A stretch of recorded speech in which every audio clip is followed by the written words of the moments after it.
Let's go! Bottle flip champ of the world right there. Listen to that excitement. So, I haven't even pulled the data off this truck yet from the last two passes at London. And we've done a whole lot of pedaling, but we don't know how much. I'm going to let the laptop charge for a second. We're going to hook this thing up to the truck. I'm going to pull the data off the truck, and you're going to see it as I see it, as the bottle flip champ of the world practices. But yeah, we pedaled this truck a lot. We were on a questionable amount of boost. I know I was trying to tell it to make 20 pound. I just don't know how early in the run it done that. But we're going to find out. This truck is tire shaking, and we ended up finding a photo from Michelle Bush Photography that it was actually power wheeling about mid-track. So I want to look at that front wheel data and see when it was on the ground and off the ground, and verify what exactly is going on with this truck.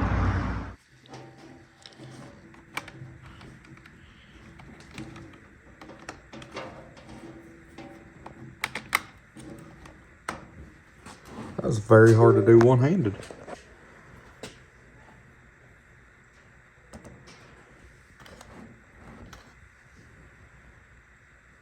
Okay, and we'll have to probably shut this off for a second, come back. My laptop's super slow. Okay, we got it pulled up right quick. Logging to data log viewer. We have to save it first. Yeah, I need to hurry up and get that thing back on charge. Thing's been sitting in the truck all week and hasn't been on charge. I'm terrible about putting this one on charge. Blah, blah, blah, blah, blah, blah, blah, blah, blah. You get the idea. Alright, we're going to save this under London Dragway. Hit save. Would you like to clear the onboard memory? No, I do not want to clear that. This takes a few seconds. Of course, it's because my laptop's junk. But this takes a few seconds and it'll pull the log up. So I'm going to go ahead and go over there to my bench so we can go over some of this data together. Okay, let's see what we got here, guys. It's going to be hard. I'm just going to hold my phone.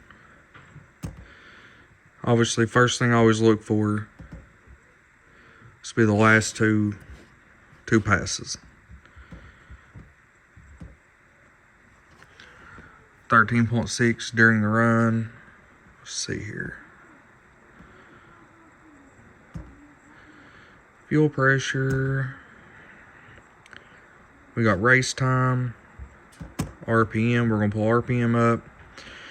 I'm going to try to keep this pretty steady and easy to read. You can zoom in and out.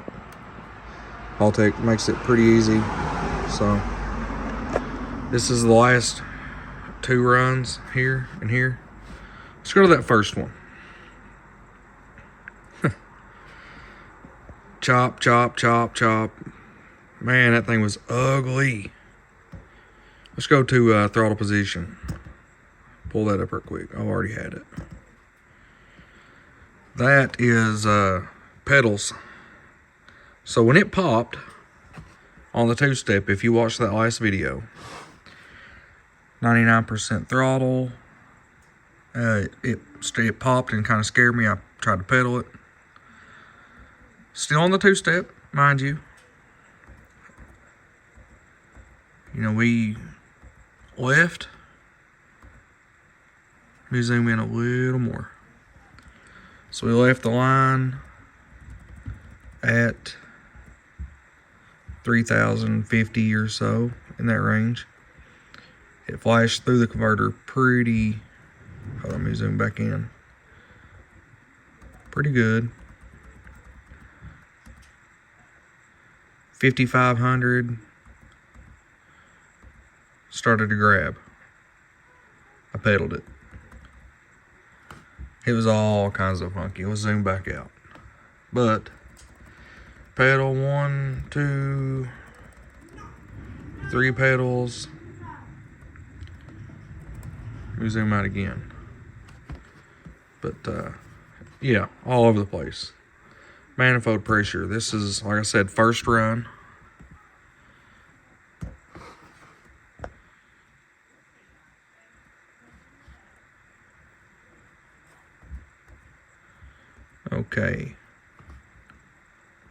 Yeah, we left the line. We were trying to leave on 3 to 4 pound.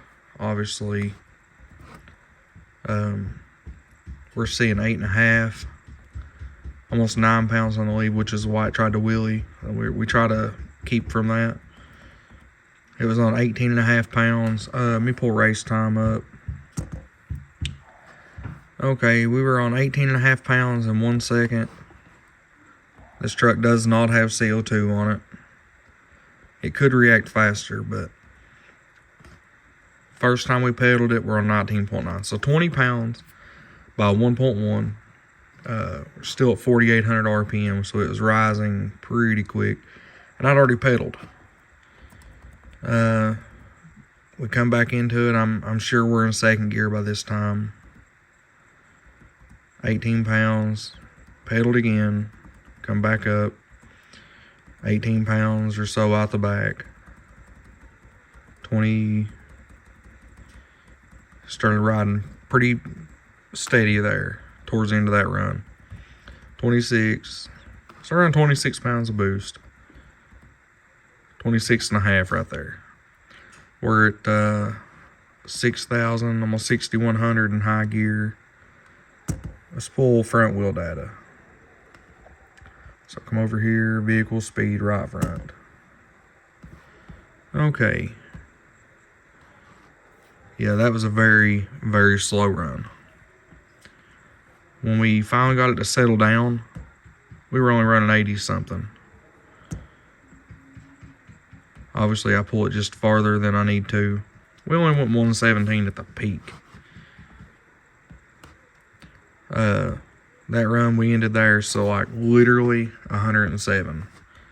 Chopping, you know, all over the place. There's a burnout. Okay. Let's do this again. This is the last run. This is when it started doing some more tire shake. I did have to pedal right here into the run. We come almost completely out of it. 18% throttle at 1.3. Obviously stabbed back into it very, very quickly. Let me zoom in. We'll tell you when I lifted, which is 1.2 into the run. And oh yeah, we went to nothing. And then started rolling back into it pretty heavily. Was 100% by 1.5. So 0.3 of a second, I went from nothing all the way back up. We'll zoom back out so we can see some more of this run. Every time you see this is when the front wheel is coming off the ground. Obviously, we got a much higher run of mile an hour here. But this isn't the end all be all. So let's see here. We're in second gear this part of the run. 14.5 pounds.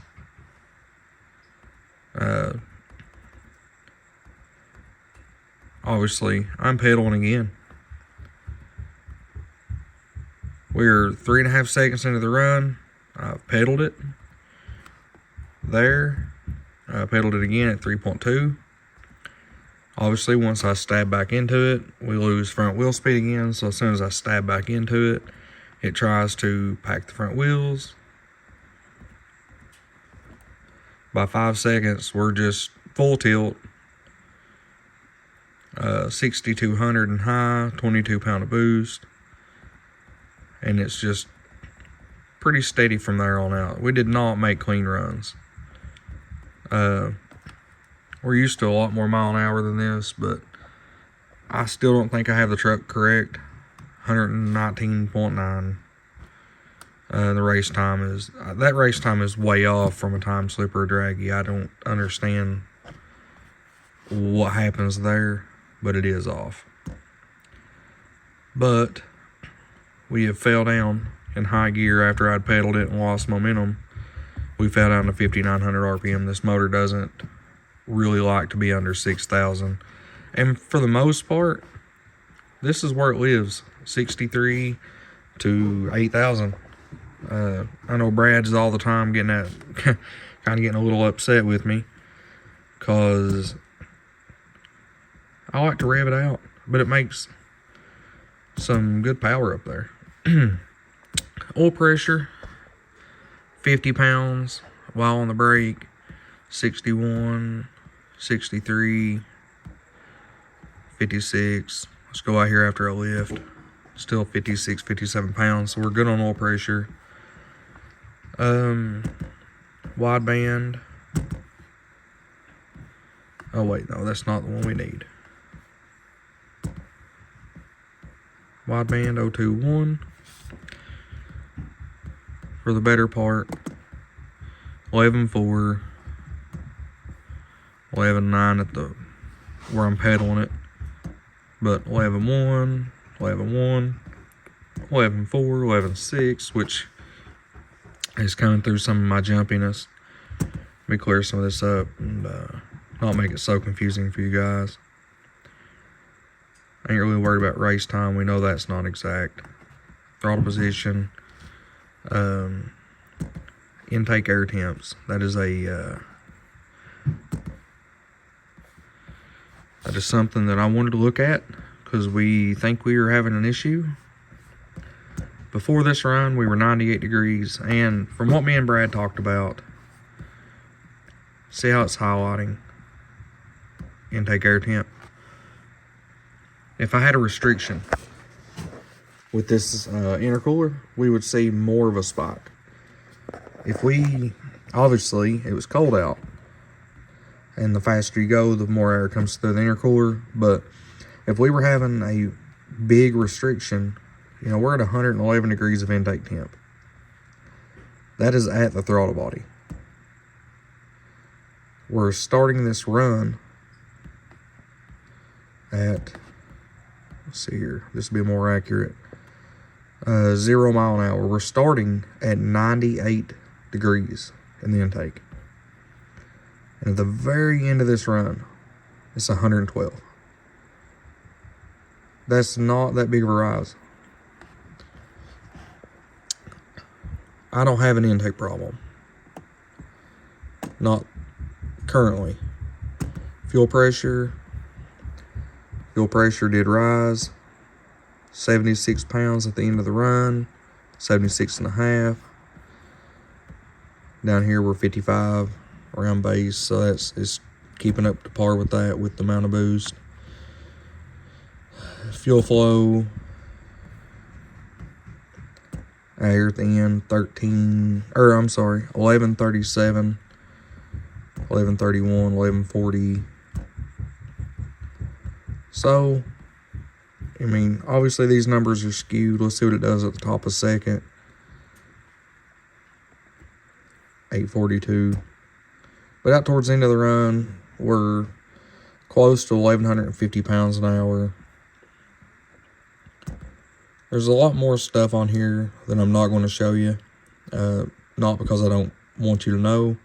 It's because I'm not Brad. Brad can fly through this stuff and show you some really cool overlays. Like what happens with the fuel system with voltage drops and rises. But regardless of that, there's a lot of stuff on here. I'm definitely a fan of Haltech now. I mean, don't get me wrong. I've cut my teeth on Holley, and I really like Holley stuff, but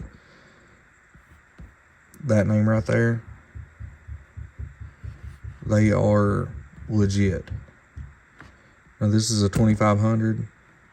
I mean, there's a lot more functions on the new R3 and the R5, which we're kind of maybe leaning towards upgrading this winter. Maybe early this season, we may end up with an R3. It'd be nice to have an R5 if the money was there. But let's see, where was it at here? Target pressure. Okay. Yeah, we were commanding 29.5, and the manifold pressure was 26.6. So we are a little under the curve. And what this right here is telling me is we're maxed out on what the springs can do in the gate without adding more. And we've ran this motor on 32, 33 pounds. Obviously, We don't know if it's even picking up there. It may still be picking up, but not like it is between 20 and 25. So we've got drive shaft RPM. I'll tell you what we're going to do.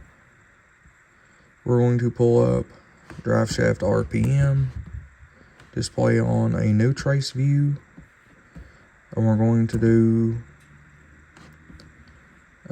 front wheel.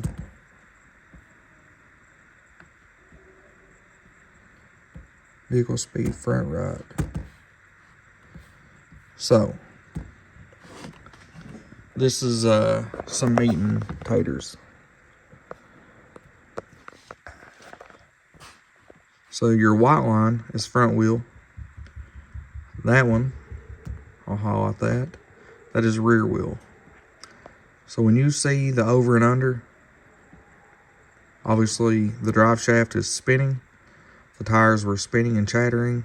And all these, let me zoom in. All these up and downs are the tires chattering.